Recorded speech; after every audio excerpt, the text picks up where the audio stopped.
Thanks, Stephen. And thank you all. Just in case I need this. All right. Today, I'm going to talk to you about community. Specifically, I'm going to talk to you about what I think makes a good community, listening. And I'm going to invite you to join me in celebrating our community, this global community of developers, engineers, innovators, designers, thinkers, makers, by showing you an app my company made with PhoneGap/Cordova, and sharing some results of that project, which I find both humbling and inspirational, and I think you will too, since it wouldn't have been possible without many of the people in this room. As tech talks go, this one probably won't challenge your mind very much. Sorry about that. Not like the workshops and the other talks you'll hear at PhoneGap Day. This isn't my goal.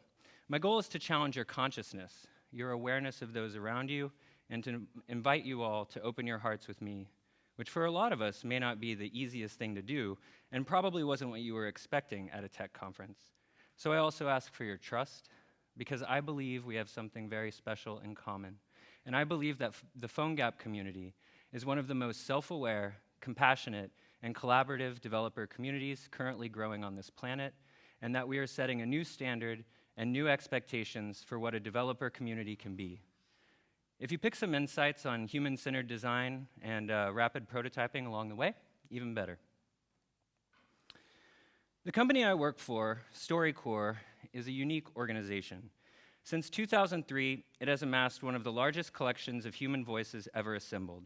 We've been recording interviews between everyday people like you and me, our friends and families, and people entirely different from us. We literally seek out difference, and we've been sharing these voices with the world today and tomorrow in our growing archive. This is one of our recording booths, which we've designed to be a simple, sacred, and safe space for people to connect and record their experiences and honor each other by listening. We have 4 of them in operation around the United States, one in Atlanta, one in Chicago, one in San Francisco, and a mobile recording booth that travels around the US, taking this experience to communities and people in cities across the states. In the US, most people know us from our radio broadcast on Friday mornings, a 3 to 5 minute segment on National Public Radio, NPR's program Morning Edition. NPR, if you haven't heard of it, is a little like the BBC in the States. StoryCorps also has a podcast and a YouTube channel that I invite you to explore. It's CORPS for those looking for it. Our goal is to represent everyone, to teach the subtle power of listening to one another, and to remind us how alike we really are, despite our differences. Here's an example of our work. Some of you may have heard this piece, which was broadcast the morning of March 20th, 2015. This is 9-year-old Aiden Sykes interviewing his father, Albert Sykes, who runs an organization to help kids who are struggling in school. Their interview was recorded in Jackson, Mississippi. Do you remember what was going through your head when you first saw me? I remember when the doctor pulled you out, the first thing I thought was that he was being too rough with you. And he actually held you like a little Sprite bottle, and he was like, "Here's your baby." That was the most proud moment of my life. Don't tell your brothers, because it's 3 of y'all. But it was like looking at a blank canvas and just imagining what you want the painting to look like at the end, but also knowing you can't control the paint strokes. You know, the fear was just, I got to bring up a black boy in Mississippi, which is a tough place to bring up kids, period. But there are statistics that say black boys born after the year 2002 have a 1 in 3 chance of going to prison. And all 3 of my sons were born after the year 2002. So, Dad, why do you take me to protest so much? I think I take you for a bunch of reasons. One is that I want you to see what it looks like when people come together, but also that you understand that it's not just about people that are familiar to you, but it's about everybody. Did you know the work that Martin Luther King was doing was for everybody and it wasn't just for black people? Yes, I understand that. Yeah. So that's how you got to think. If you decide that you want to be a cab driver, then you got to be the most impactful cab driver that you can possibly be. Are you proud of me? Of course. You my man. I just love everything about you, period. The thing I love about you never gives up on me. That's one of the things I will always remember about my dad. You said it like I'm on the way out of here, or like I'm already gone. So, Dad, what are your dreams for me? My dream is for you to live out your dreams. It's an old proverb that talks about when children are born, children come out with their fists closed because that's where they keep all their gifts. And as you grow, your hands learn to unfold because you're learning to release your gifts to the world. And so, for the rest of your life, I want to see you live with your hands unfolded.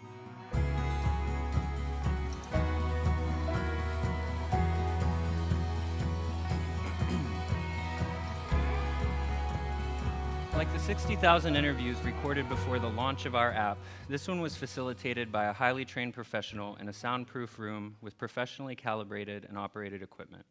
After each interview, a copy goes home with the participant, one to StoryCorps, and one to the United States Library of Congress to be archived permanently.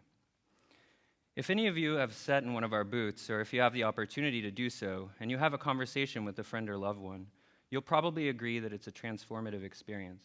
To look across the table at your interview partner, asking questions you've never asked before, putting on record the experiences of your life, and participating in something other people can learn from.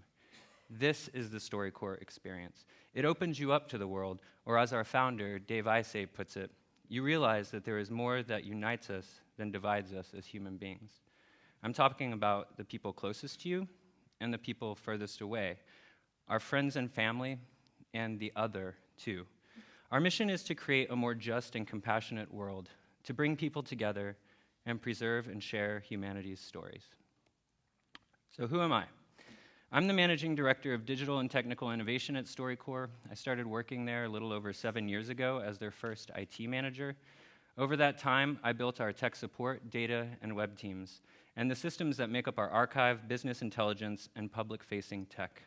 Now I lead our digital team and work across the organization to hone our digital footprint and create some really awesome apps and services.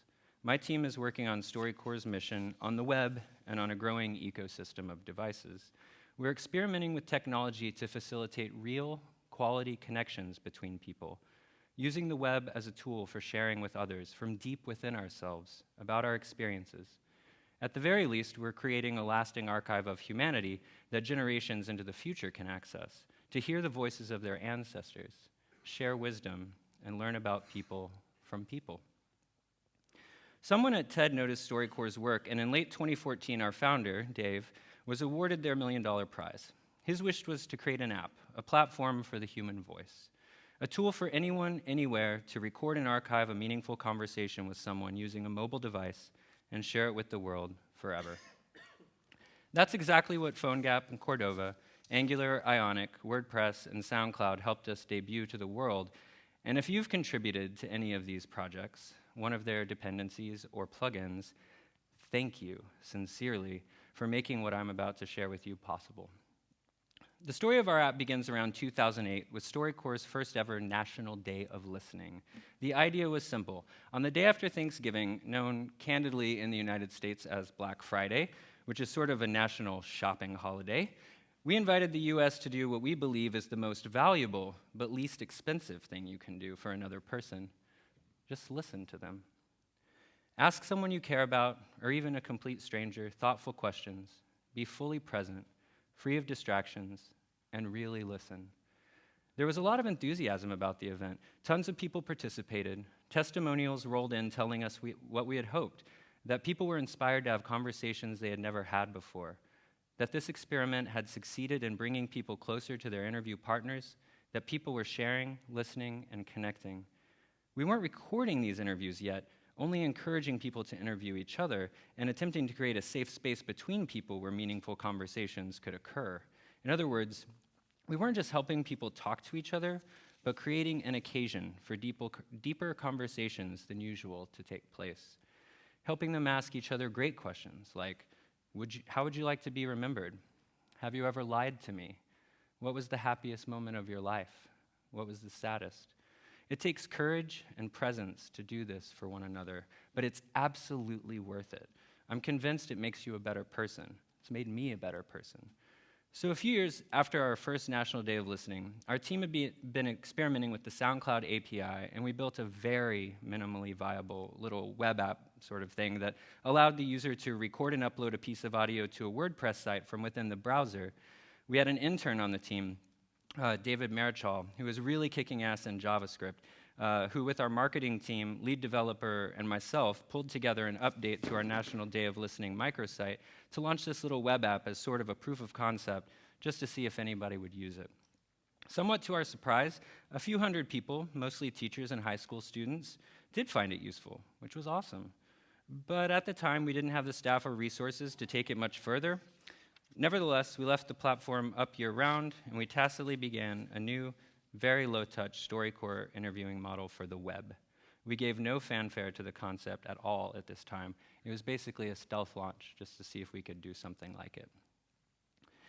Then in late 2013, we applied for a Knight Foundation prototype grant, hoping they would see the potential in this project as we did. These are $35,000 grants to take ideas from concept to demo. Our pitch was a mobile do-it-yourself StoryCorps app, a simple proof of concept that would let people record an interview, add a photo and metadata, and upload it to our do-it-yourself microsite. More than building the technology, though, we wanted to see if we could find a sustainable workload and stack that would allow us to support a mobile app year after year, given modest, nonprofit-like resources and staffing. Our pitch was successful. We moved quickly to deliver on our MVP. One of the first considerations we had to make was which platform was the best fit for our staffing, resources, and objectives.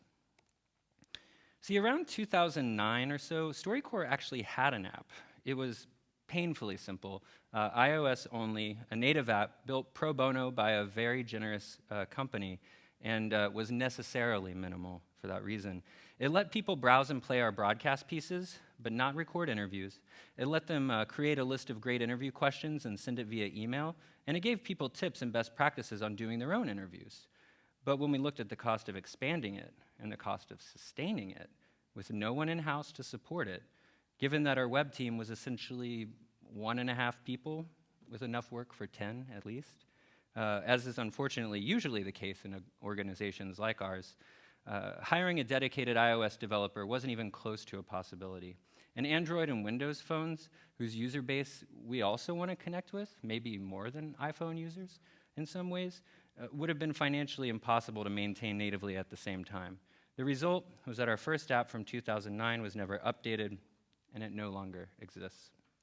Problems like this bankrupt startups and stifle really great ideas all the time. We learned a lot of valuable lessons with our native app, the strengths and weaknesses of technology, which have nothing to do with technology itself, but with the fitness of the technology to the environment in which it is created and sustained. We knew we had to tread very carefully to make something we'd be able to grow over time, so with these lessons in mind, we proceeded cautiously toward our goal of a more sustainable prototype. The intern I mentioned before, who excelled at JavaScript, had by now become what I can only describe as a gifted full-stack developer and was now officially part of our team. He pitched the idea of PhoneGap, which he had started to investigate for his own side projects. We considered our options pretty carefully and, to be honest, looked at PhoneGap with a lot of caution. We thought it might be too good to be true. But we also thought that since we were just building a prototype, if we couldn't get the technology to do what we needed it to do, it would be worth the cost of learning and we would just move on. We put together an extremely basic proof of concept, compiled it for both iOS and Android, and it just worked. It wasn't as snappy as a native app, and at least not the way we implemented it. That 75 megabyte app download rings a bell there. And there were a few obvious challenges we eventually would have to get around for the actual experience. Pause button for recording, for instance, and a volume meter to give visual feedback to the user while recording, which didn't exist in the media plugin at the time. But this little app was built painlessly in-house with technologies our developers already knew so well. And the same code base worked across different devices, which meant we had an approach that might be sustainable even for a small team and a minimal nonprofit budget. Something I wasn't sure would ever be possible. I had almost abandoned the idea of ever having an app. And I've had a lot of conversations with app developers who swear by native development, and I completely understand why they say that, but I don't think it's a case of either or at all. It just depends on what you're building and what your goals and resources are, which incidentally is always the situation no matter what you're building. You have to consider the fit of the technology with the environment. We stumbled on a good fit for us, and it was such a good fit, we thought, that it stood a chance of getting better and better as it matured.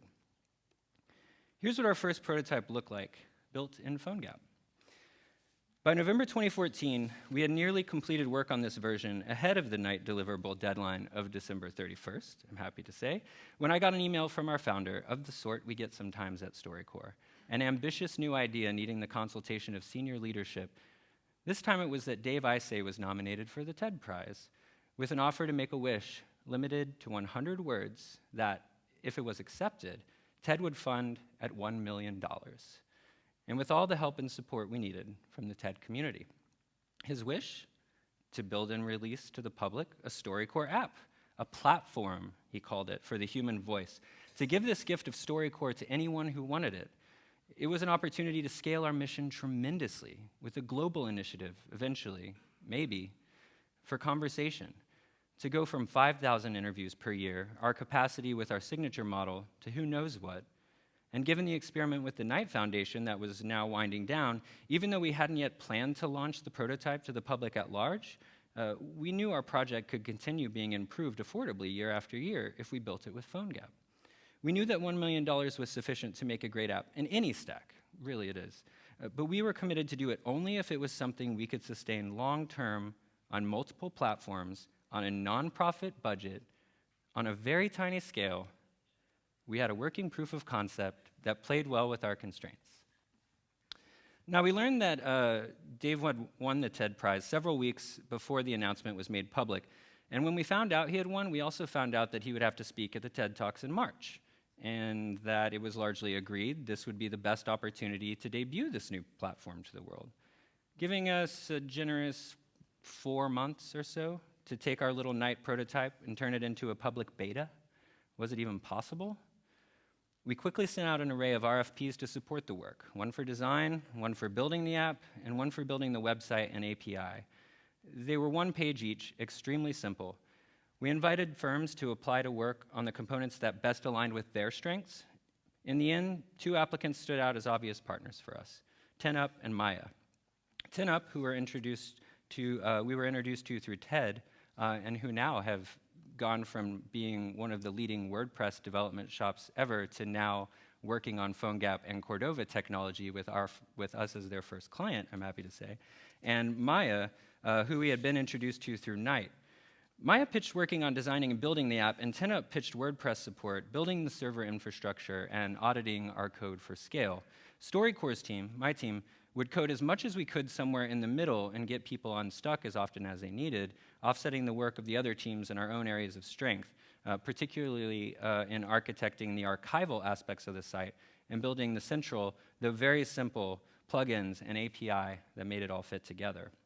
But by now I was fully conscious of the fact, in the course of winning the Knight Award and the TED Prize and the resulting conversations, that app and platform and $1 million meant something different to everyone at StoryCorps, if not everyone on the planet. And that the images that the word app conjured in the imagination were as different and unique as each person doing the imagining. We didn't have much time for debate, though. We had to define some essentials and get started. We had to collectively agree on core functionality, what constituted an MVP as a platform for the human voice versus what could be relegated to later. We had to develop a strategy that would let us design, build, and test simultaneously, and we had to move very quickly. So we held a 2-day workshop with key staff, facilitated by Maya's senior designer, an engineer, and a human scientist, a ton of Post-it notes of various sizes, colorful markers, and a few oversized worksheets and matrices that would allow us to all visualize together a lot of different possibilities of what the app could be or become. And then prioritize them down, trimming down the features that we could agree were nice to have but not essentials. This is a concept many of you are probably familiar with. It's called human-centered design or design thinking, and it feels really good to do, kind of like playing a game, because you're working with other project stakeholders, sharing ideas and creating something together on paper before launching blindly into a build sprint. This process led us toward a simple yet complete product concept without leaving anyone at StoryCorps behind. and that's about 120 people if you want to know. In a very short time period, knowing we couldn't exhaust all options of what was possible for the app in the first version, we held our workshop in the only available and affordable space in all of Manhattan in mid-December that we could find last minute that would fit about 30 people, the basement of the Anne Frank Center. An auspicious location for me, since I had just read her diary a year before, which was so much in the spirit of StoryCorps. That quick workshop gave us nearly unanimous agreement on what we would build, compiling inputs from across the organization, our partners and friends. It was a North Star to aim at while we iterated and tested. 2 weeks after the workshop, we looked at our first design treatment that Maya put together, which looked a little something like this. An app map. We sprinted relentlessly, discovering areas of friction we hadn't anticipated in our workshop, and adjusted course continuously. Finally, by mid-February, things were starting to come together. 10up had our server environment configured and ready to scale. We completed the API and website, deployed our staging server, submitted all code to a and with all the help and support we needed from the TED community. His wish? To build and release to the public a StoryCorps app, a platform, he called it, for the human voice, to give this gift of StoryCorps to anyone who wanted it.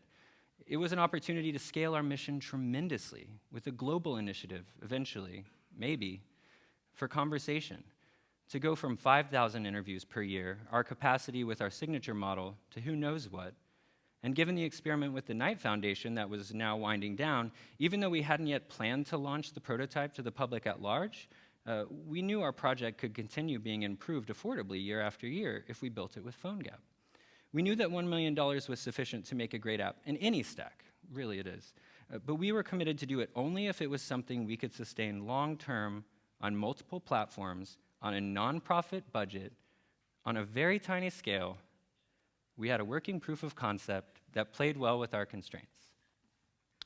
Now, we learned that Dave had won the TED Prize several weeks before the announcement was made public.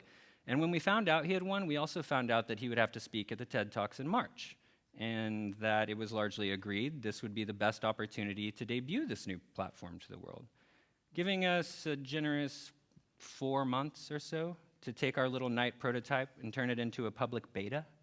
Was it even possible?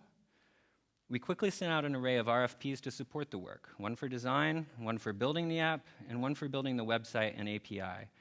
They were 1 page each, extremely simple. We invited firms to apply to work on the components that best aligned with their strengths. In the end, 2 applicants stood out as obvious partners for us, 10up and Maya.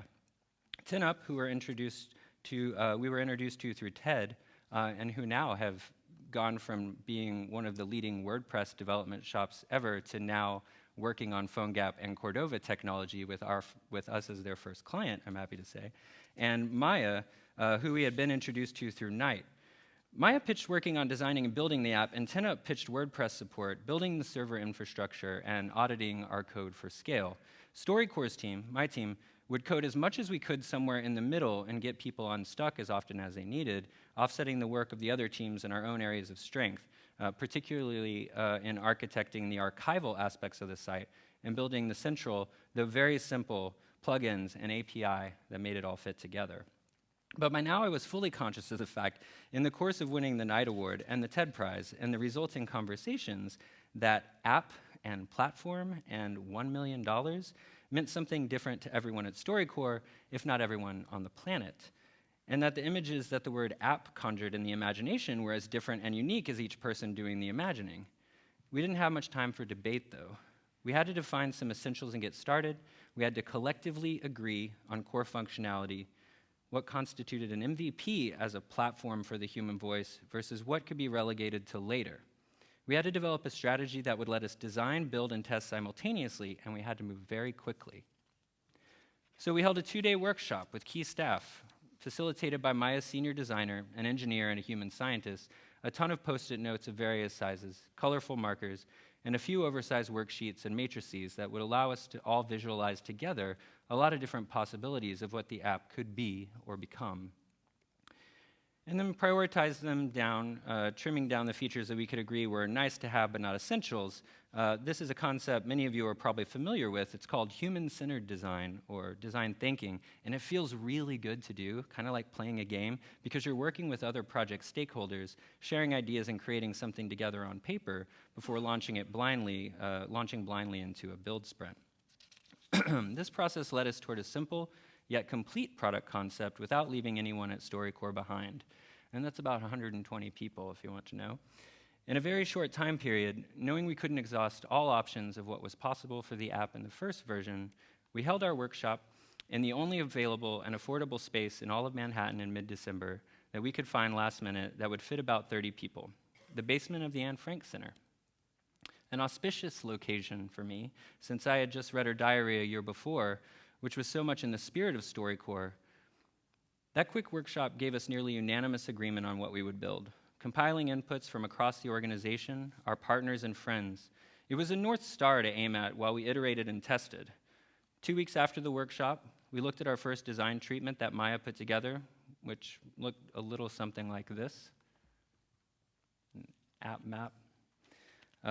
We sprinted relentlessly, discovering areas of friction we hadn't anticipated in our workshop, and adjusted course continuously. Finally, by mid-February, things were starting to come together. 10up had our server environment configured and ready to scale. We completed the API and website, deployed our staging server, submitted all code to a comprehensive review, and finally began writing and reading interviews via the app to the WordPress API. It worked. We threw a ton of test data at it, stressing the system. After all, building the app and platform was one thing, but we had a unique problem most projects like this aren't lucky enough to have. We were launching to a huge audience who had big expectations, so not only did it have to work, but it had to work at scale on day one, the upper bound of which was anybody's guess. As it turns out, ours was one of the first projects to really stress test the WordPress API. Here's Matt Mullenweg talking about it at WordCamp a few months ago when WordPress 4.4 came out. Though admittedly, he glosses over the miracle of this app being available in both iOS and Android and doesn't, unfortunately, mention PhoneGap. Final one, which I thought was pretty cool, or next to final one, is StoryCorps. You might have heard of this from NPR. Has anyone ever heard a StoryCorps story? They're pretty amazing, right? I'm also glad at the number of NPR listeners we have in this room. This is a good crowd. So StoryCorps is an independent nonprofit whose project is to honor and celebrate the lives of everyday Americans by listening to the stories. And they have this NPR show. They do like an official thing that they do. But they got actually a TED Prize grant and a Knight Foundation grant to expand it. So they worked with 10up. We have a lot of 10uppers here. To create this thing called StoryCorps.me. So what StoryCorps.me is a application, actually. So you can download it and interview someone, StoryCorps style. You got to get your NPR voice going, but it doesn't add that, I don't think. That can be a feature for the next version. And record it, and what it actually does is both the website front end and the iOS app talk to the JSON REST API. So they're able to use the REST API with something that's not even on the web. It's this app that you see right there. This is actually really, really cool. So it opens up this idea of StoryCorps, it democratizes it. It opens up to everyone who wants to contribute. And in fact, around Thanksgiving this year, StoryCorps was featured on the homepage and linked from the homepage of Google, saying, grandparents have the best stories. Record your grandparent's story this Thanksgiving. So for those who are wondering if the REST API and WordPress can scale, only high enough to be linked from the homepage of Google. You know he loved that. We do have an auto-scaling cluster for what it's worth. So by the end of February 2015, we started to feel confident that we would be able to launch on schedule. We were circulating 2 or more builds per week to a small community of people who had worked on the project from all corners of StoryCorps, our board, to TED's founder, Chris Anderson, to our family and friends. We surveyed users, we took notes, we learned what people liked and didn't like, we simplified and simplified and simplified, and we addressed the most grievous pain points in the app and made plans for future improvements for all the components and features we could afford to put off until after the public beta launch. Before we knew it, we were in Vancouver for the big event, And at some point, I remember sitting in a hot tub at the hotel, which was probably the only moment in 4 months of working on the project that I remember relaxing at all. It was the day of Dave's TED Talk, and almost everything that could be done was done. I was exhausted and looking forward to the days when life would be back to normal. But that evening, as Dave began his talk, I realized for the first time that this launch wasn't the end of our project, but the very beginning, and that we had just stepped into a new normal. I don't know if any of you have ever been there. The app and platform launched successfully, and on March 16, 2015, StoryCorps was available to a global audience. We saw pretty decent download numbers and a solid amount of web traffic, and we've got a ton of feedback.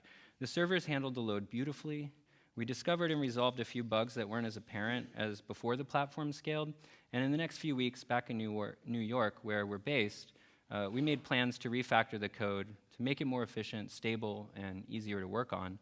We sprinted for a few quick wins, grabbing some low-hanging fruit on the way, and then we regrouped and got cozy for the many months it took us to start really improving on our MVP code. As some of you can probably attest out there, when you're moving very, very fast trying to complete an MVP, you have to be comfortable leaving out a lot of features that you normally wouldn't if you had all the time in the world to build. So by mid-2015, we had a growing user community and an increasing collection of interviews. As of today, less than a year, actually right about a year after the launch, over 85,000 interviews have been shared on our platform, and our community of users has grown to over 200,000.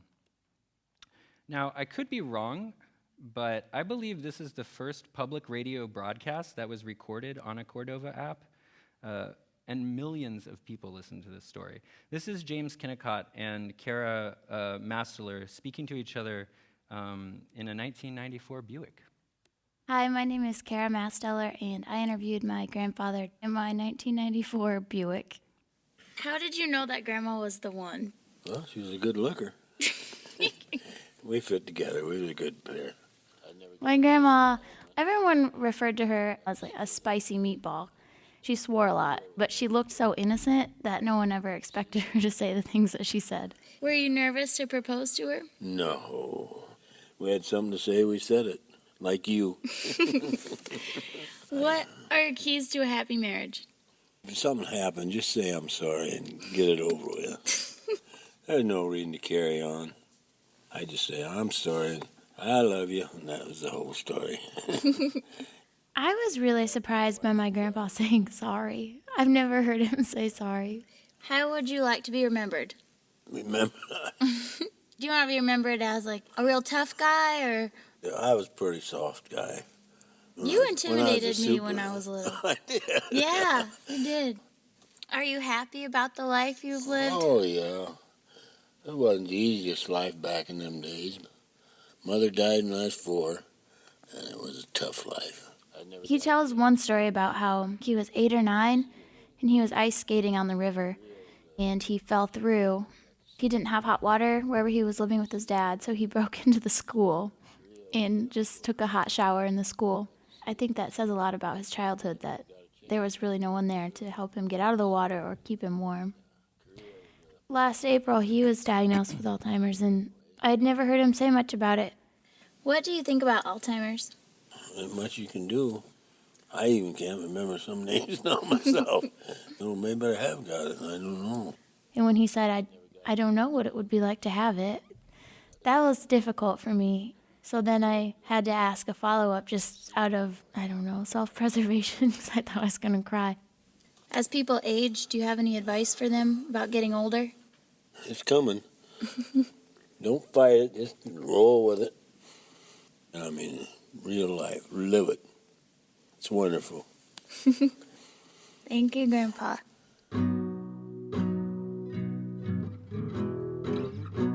After the interview, my grandpa and I talked a lot more. The last thing he said before we got out of the car was, "Let's give 'em hell, kiddo."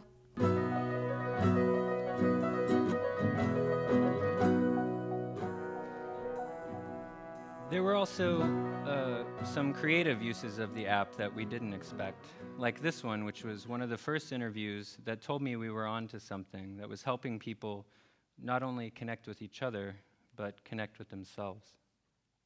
Hi, my name is Javier Bastos, April 29th, Sunday, and I'm going to interview myself regarding my recent illness. Can you tell me about your illness?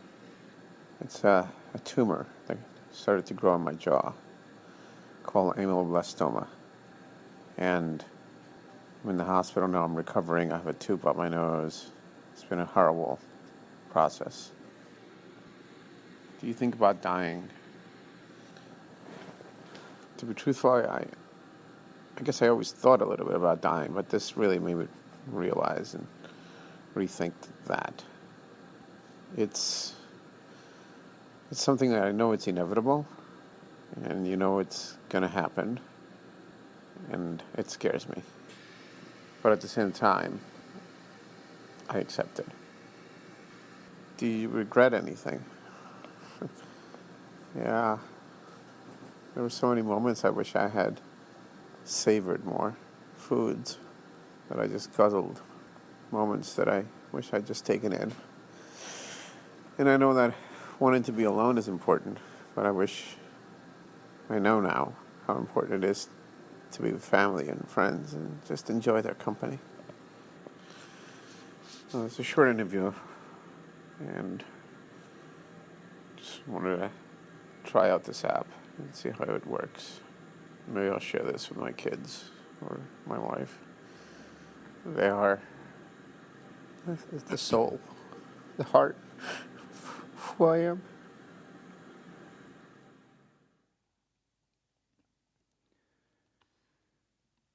So the last time I told this story to the PhoneGap community, I said we were focusing on bug fixes and stabilization, and that things would start to get really fun after that. Well, now it's several months later, and we've squashed a lot of bugs, and I'm happy to report now that we average at 100% crash-free sessions. Woo! And we've made really significant progress on making the app completely accessible to screen readers too, which was something we sort of had to gloss over in the beginning. And we're coming closer to that goal with every new development. I'm also very happy to report that today I can publicly thank a specific person for his contribution to our project, Simon McDonald, who listened to our needs for the next generation media plugin, a record pause feature and a means to monitor mic levels while recording, which we've been testing and I hear will be merged into master sometime very soon. Pause Record will help StoryCorps' elderly and disabled participants whose stories are vitally important to preserve and share. It will help them take a break during an interview if they need to. And exposing the mic level will help us give valuable feedback to the user to ensure their recordings sound as good as they can. After all, we're preserving them forever. If anyone has other ideas of features or plugins that will help this project and wants to get on board, please get in touch. We're internally prototyping automatic speech-to-text transcriptions, working to make the app more searchable and eventually completely accessible to screen readers. We're organizing ourselves to be able to accommodate virtually any human language, the groundwork for which we laid in the architecture of the API. We want this app to be the most robust interviewing app available on every app store in virtually any language with sustainably generated text transcriptions and translations of every interview. We're stoked.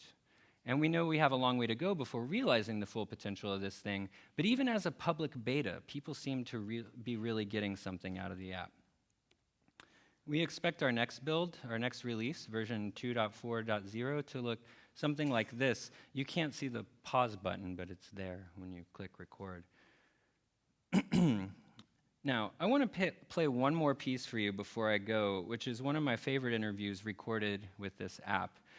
This couple used it for a very special occasion, an occasion that many people have used our booths for, but we never thought would come through our app. Well, this last question basically just says, take time to tell your interview partner what they mean to you. And so I'm going to say that to you. I absolutely adore you. You're easily the best thing that's ever happened to me in any way, shape, or form.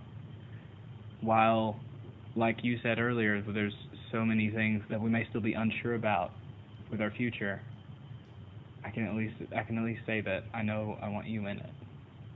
So in the home that we've built together, in the lives that we've made together with each other, and in the family that we've started with our little furry friend here. Asia, Colleen, Annette, Adcock, will you do me the greatest honor? And will you marry me? Yes. Of course I will.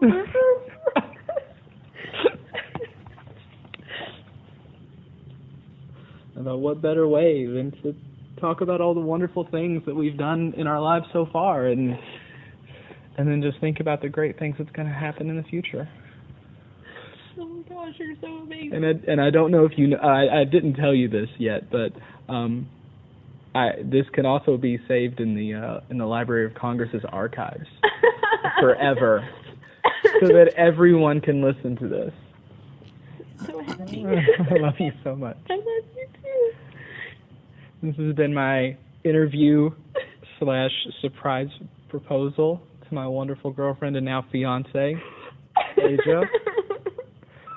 I'm Rory T. Miller, now the happiest man in the world. Thank you. Thank you.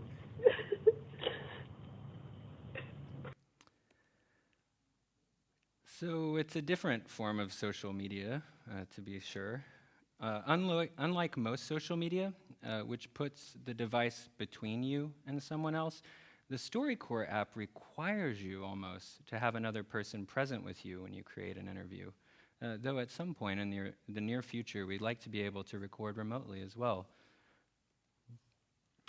So wrapping up here, 2015 was an exciting year for StoryCorps, an extremely challenging and ambitious one. But here we are today, thanks to PhoneGap, thanks to a lot of people who believed in us, and thanks to the people who work on the platforms we use who have never even heard of StoryCorps. Thanks to a lot of the people in this room who see the same potential that I see in PhoneGap and hybrid technologies.